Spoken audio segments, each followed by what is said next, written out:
Hello friend, welcome to our channel. Friend, शिक्षक भरती संदर्भात अनेक अपडेट पवित्र पोर्टलवर सतत प्रोव्हाइड केले जातात. आज आपण शिक्षक भरती संदर्भात ज्या नवीन सूचना पवित्र पोर्टलवर त्यांनी प्रोव्हाइड केलेल्या आहेत त्या सर्व सूचना पाहणार आहोत. जे विद्यार्थी शिक्षक भरतीचा प्रयत्न करत आहेत किंवा ज्या विद्यार्थ्यांना शिक्षक भरतीमध्ये सहभागी व्हायचं आहे त्या सर्व विद्यार्थ्यांच्या अनुषंगाने या सर्वच सूचना खूप महत्त्वाच्या असणार आहे. फ्रेंड, आज आपण ऑफिशियली ज्या सूचना प्रोव्हाइड केल्या त्या पाहणार आहोत. त्यापूर्वी या चॅनलवर तुम्ही फर्स्ट टाईम आले असाल तर गव्हर्नमेंट आणि प्रायव्हेट अशा दोन्ही प्रकारच्या जॉब अपडेटसाठी या चॅनलला सबस्क्राईब करू शकता. तसेच या चॅनलची एक टेलिग्राम चॅनल देखील आहे, त्याची लिंक तुम्हाला आपल्या डिस्क्रिप्शन बॉक्समध्ये दिलेली आहे, त्यालाही जॉईन करू शकता. तिथेही तुम्हाला गव्हर्नमेंट आणि प्रायव्हेट अशा दोन्ही प्रकारचे जॉब अपडेट प्रोव्हाइड केले जातात. आणि व्हॉट्सअप चॅनल देखील आहे आपली एक, त्याची लिंक तुम्हाला डिस्क्रिप्शन बॉक्समध्ये दिलेली आहे, त्यालाही जॉईन करा. तिथेही तुम्हाला जे ॲडव्हर्टाइजमेंट असतील त्या शेअर केल्या जातात. म्हणजे कुठेही पोस्टिंग संदर्भात काही ॲडव्हर्टाइजमेंट असेल तर इमिजिएटली तुम्हाला त्या ठिकाणी भेटू शकते. तर हे पहा, आज आपण ज्या ऑफिशियली सूचना पवित्र पोर्टलनी प्रोव्हाइड केलेल्या आहेत त्या पाहणार आहोत. तरी पहा या ठिकाणी तुम्ही पाहू शकता पवित्र पोर्टलच्या ऑफिशियल वेबसाईटवर मिळालेलं आहे. या वेबसाईटवर स्क्रोल डाऊन केले तर तुम्हाला दिसेल news bulletin notice section under. तर नोटीस सेक्शनमध्ये जे न्यूज बुलेटिन आहे त्या ठिकाणी नवीन सूचना आज त्यांनी प्रोव्हाइड केल्यात. त्या सर्व सूचना आपण व्यवस्थित समजून घेणार आहोत. जे विद्यार्थी शिक्षक भरतीचा प्रयत्न करत आहेत त्या विद्यार्थ्यांच्या अनुषंगाने या सूचना महत्त्वाच्या आहेत. तर फ्रेंड, मी याला ओपन करतो. तर फ्रेंड, या ठिकाणी तुम्ही पाहू शकता दिनांक 10/8/2024 रोजी या सूचना पवित्र पोर्टलवर त्यांनी अपडेट केलेल्या आहेत. या ठिकाणी म्हणले पहा, शिक्षक पद भरतीबाबत प्रसिद्धीपत्रक, म्हणजे शिक्षक पद भरती आहे त्या संदर्भात हे प्रसिद्धीपत्रक आहे. या ठिकाणी काही मुद्दे त्यांनी मांडलेत, ते मुद्दे आपल्याला प्रॉपर समजून घेणं गरजेचं आहे. या ठिकाणी काय म्हणले, फर्स्ट मुद्दा, मुलाखतीसह शिक्षक भरती संदर्भात सविस्तर सूचना व्यवस्थापकांना तसेच अभियोग्यताधारकांना देण्यात आलेल्या आहेत. काही मंडळी त्यातील काही सूचनांचा विपरीत अर्थ लावून खोडसरपणे अभियोग्यताधारकांमध्ये संभ्रम निर्माण करीत असल्याचे दिसून येत आहे. या संदर्भात अधिक स्पष्टता देण्यासाठी पुढील मुद्दे नमूद करण्यात येत आहे. म्हणजे थोडक्यात त्यांनी सांगितलं की शिक्षक पद भरतीबाबत जी यादी आत्तामध्ये जाहीर झाली त्या यादीनुसार पदभरती ही सुरू आहे. आणि ती पदभरती सुरू असताना त्या संदर्भात जे नियमावली असेल किंवा काही मुद्दे असतील त्या मुद्द्यांचा चुकीचा अर्थ लावला जातो आहे काही अभियोग्यताधारकांमार्फत किंवा त्यांना गायडन्स करणाऱ्या व्यक्तींमार्फत. मग त्या अर्थामुळे संभ्रम निर्माण चुकीचं होतं विद्यार्थ्यांमध्ये. मग तो संभ्रम चुकीचं निर्माण होऊ नये त्याचं क्लॅरिफिकेशन विद्यार्थ्यांना मिळावं या अनुषंगाने त्यांनी याच्या खालच्या काही सूचना आहेत त्या प्रोव्हाइड केल्यात. ठीक आहे, मग या सर्व खालच्या सूचना आपल्याला व्यवस्थित पाहावं लागतील कारण मुद्दे नमूद करण्यात येत आहे. त्यांनी काय म्हणलं, अधिक स्पष्ट पुढील मुद्दे. ठीक आहे, म्हणजे हे पुढील जे मुद्दे आहेत ते आपल्याला पाहिजेत प्रॉपर. तर फर्स्ट पॉईंट काय म्हणले पहा, कोणत्याही आरक्षित प्रवर्गातील उमेदवार असेल आणि खुल्या जागांच्या निकषांची पूर्तता करीत असेल तर त्याचा समावेश खुल्या प्रवर्गात होणार आहे. आता या ठिकाणी हा पॉईंट खूप महत्त्वाचा आहे. पहा, एखादा विद्यार्थी कॅटेगरीमध्ये आहे, फॉर एक्झाम्पल त्या कॅटेगरीच्या विद्यार्थ्याला चांगले मार्क आहेत आणि त्याने जर खुल्या वर्गाने जरी अप्लाय केलं आणि खुल्या वर्गासाठी तो पात्र असेल तर त्या ठिकाणी तो खुल्या वर्गातून देखील निवडला जाऊ शकतो.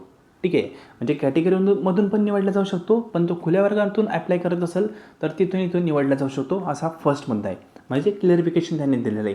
नंतर थर्ड पॉईंटमध्ये काय म्हणले पहा, तर या ठिकाणी म्हणले पहा, गुणवत्तेनुसार खुल्या जागांसाठी पात्र असल्यास खुल्या जागेवर तसेच पात्र नसल्यास आरक्षित प्रवर्गातील जागेवर नियुक्ती होणार आहे. म्हणजे हा पॉईंट मी तुम्हाला आत्ता सांगितलं पहा.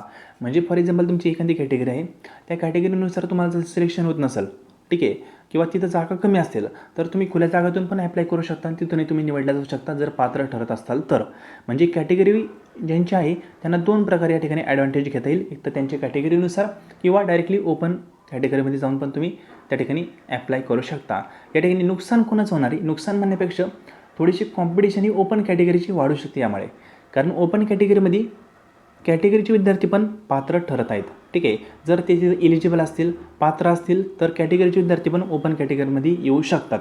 त्यामुळे ज्यांची प्युअर ओपन कॅटेगरी त्यांना थोडंसं कॉम्पिटिशन या ठिकाणी फेस करावं लागू शकते. कारण म्हणले पहा, त्यामुळे आरक्षित प्रवर्गातील उमेदवारांना खुल्या जागा व आरक्षित प्रवर्गातील जागा या दोन्ही प्रकारच्या जागा उपलब्ध होणार आहेत. बघा, म्हणजे आरक्षित प्रवर्ग जे आहेत त्यांना ओपनमधल्या पण जागा भेटतील आणि त्यांचं आरक्षण जे आहे त्यानुसार पण जागा भेटतील. म्हणजे पात्रतेनुसार ते पात्र ठरत असतील तर. ठीक आहे, फक्त या ठिकाणी लॉस म्हणण्यापेक्षा थोडंसं कॉम्पिटिशन ओपन कॅटेगरीची या ठिकाणी वाढू शकते. ठीक आहे, कारण त्यांना त्यांची ओपनची कॅटेगरी जी आहे त्यांची स्वतःची कॉम्पिटिशन आहेच, प्लस आरक्षित जे प्रवर्ग आहेत त्यांची जर पर्सेंटेज वगैरे चांगले असतील तर ते पण ओपनमध्ये येऊ शकतात आणि त्या ठिकाणी ते पात्र ठरू शकतात. ठीक आहे, म्हणजे थोडक्यात कॅटेगरी संदर्भात त्यांनी 3रा नंबरचा मुद्दा दिलेला आहे. आता पुढचा एक मुद्दा म्हणला आहे 2019मधील पवित्र पोर्टलमार्फत जी मुलाखतीसह भरती प्रक्रिया झाली ती देखील याच पद्धतीने झाली. म्हणजे त्यांचं असं म्हणणं आहे की आम्ही नवीन काही करत नाही आहे, जशी सिस्टीम आहे जशा पद्धतीने सर्व भरती प्रक्रिया पहिल्यापासून चालू आहे त्याच पद्धतीने भरती आम्ही करत आहोत. ठीक आहे, म्हणजे पहिले पण अशा प्रकारे भरती केली ती तशीच आत्ता भरती प्रक्रिया होत आहे, वेगळं काहीच नाही आहे. पुढे म्हणले म्हणजे 2019 प्रमाणेच भरती प्रक्रिया होती असं त्यांनी म्हणलं आहे. तरी म्हणले काही व्यक्ती अर्धवट तरतूद नमूद करून अभियोग्यताधारकांमध्ये संभ्रम निर्माण करण्याचा प्रयत्न करीत आहेत. अशा खोडसरपणापासून सावध राहावे. ठीक आहे, म्हणजे काही तुम्हाला चुकीचं सांगत असेल की पवित्र पोर्टलच फ्रॉड करते वगैरे, ठीक आहे, तर याबाबत तुम्ही पहिल्यांदा स्वतः शहानिशा करावी, त्यानंतर कुठली ॲक्शन घ्यायची असेल ती घ्यावी. म्हणजे कोणाचं ऐकून कुठेही काही गोष्टी करू नये. ठीक आहे, आता या ठिकाणी काय म्हणले शिक्षक अभियोग्यता व बुद्धिमत्ता चाचणी यामध्ये मिळालेल्या गुणांच्या आधारावर एकाच 10 या प्रमाणात उमेदवारांना मुलाखत व अद्यपन कौशल्यासाठी पाठवण्यात येत आहे. म्हणजे एकाच 10, जर एक जागा निवडायची असेल तर 10 जणांना त्या ठिकाणी पाठवलं जात आहे मुलाखतीसाठी. पुढे म्हणले याचबरोबर प्रत्येक अभियोग्यताधारकास देखील कमाल 10 संस्था निवडण्याचा पर्याय उपलब्ध आहे. म्हणजे प्रत्येकाला 10 संस्था निवडण्याचा पर्याय उपलब्ध आहे असं त्यांनी म्हणलं आहे. पुढे म्हणले उमेदवारांना 10 प्राधान्यक्रम आणि संस्थांनाही 10 उमेदवार उपलब्ध करून द्यायचे असल्याने शिफारस पात्र ठरलेल्या उमेदवारांची संख्या ही जागेंच्या 10 पट येणे अपेक्षितच नाही. ठीक आहे, म्हणजे थोडक्यात एक जागा निवडायची असेल तर 10 ठिकाणी 10 पट जर म्हणू शकतो उमेदवारांची मुलाखत येत असेल तर हे अपेक्षित नाही आहे. म्हणजे त्या ठिकाणी थोडक्यात 10 मधला फक्त एक विद्यार्थी निवडला जाणार आहे, 10 हे परत घरी बसणार आहेत. ठीक आहे, असं इन शॉर्ट इथे सांगायचं झालं तर अर्थ होतो.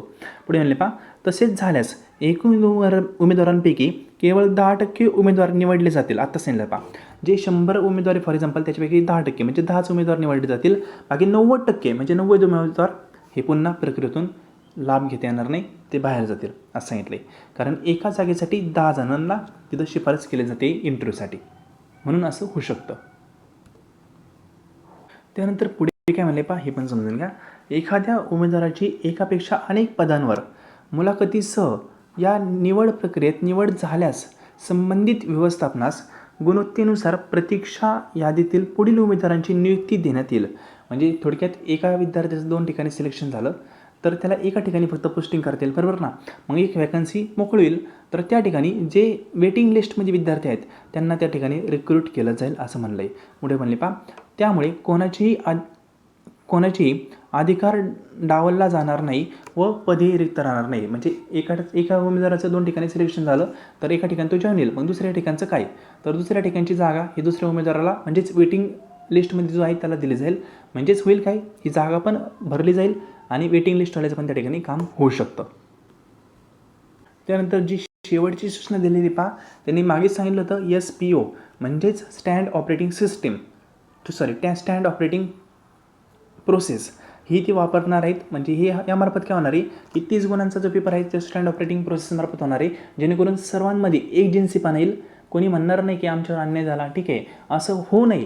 ठीक आहे, सर्वांना एकजिन्सीपणाने एक्झाम देता यावा त्या अनुषंगाने SPO ही सिस्टीम प्रथमच पवित्र पोर्टल इम्प्लिकेट करणार आहे आणि याबद्दल अनेकांनी त्याबद्दल पवित्र पोर्टलला शाबासकी दिलेली आहे किंवा पवित्र पोर्टलबद्दल अनेकांनी पॉझिटिव्ह भावना व्यक्त केलेल्या आहेत. ठीक आहे, म्हणजे या सिस्टीम संदर्भात असं त्यांनी म्हणलं आहे. पुढे म्हणले न्यूज बुलेटिनद्वारे वेळोवेळी तुम्हाला सर्व माहिती प्रोव्हाइड केली जाईल असं त्यांनी इन शॉर्टमध्ये म्हणलं आहे. म्हणजे सिंपल सूचना ज्या आहेत त्या भरती प्रक्रियेसंदर्भात आहे. भरती प्रक्रियेमधील आता जी मेरिट लिस्ट लागली होती त्याची पुढची प्रोसेस आहे त्या संदर्भात सर्व सूचना आहेत. ठीक आहे, म्हणजे सारांश पाहायचं झालं तर गाईज आय होप सर्व सूचना काय आहेत हे कळायला असतील. अशा सर्व सूचनांच्या अपडेटसाठी या चॅनलला सबस्क्राईब करायला आणि हा व्हिडिओ तुमच्या ग्रुपमध्ये शेअर करायला विसरू नका.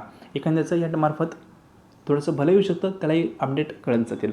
तर फ्रेंड, व्हिडिओ पाहिल्याबद्दल थँक्यू सो मच.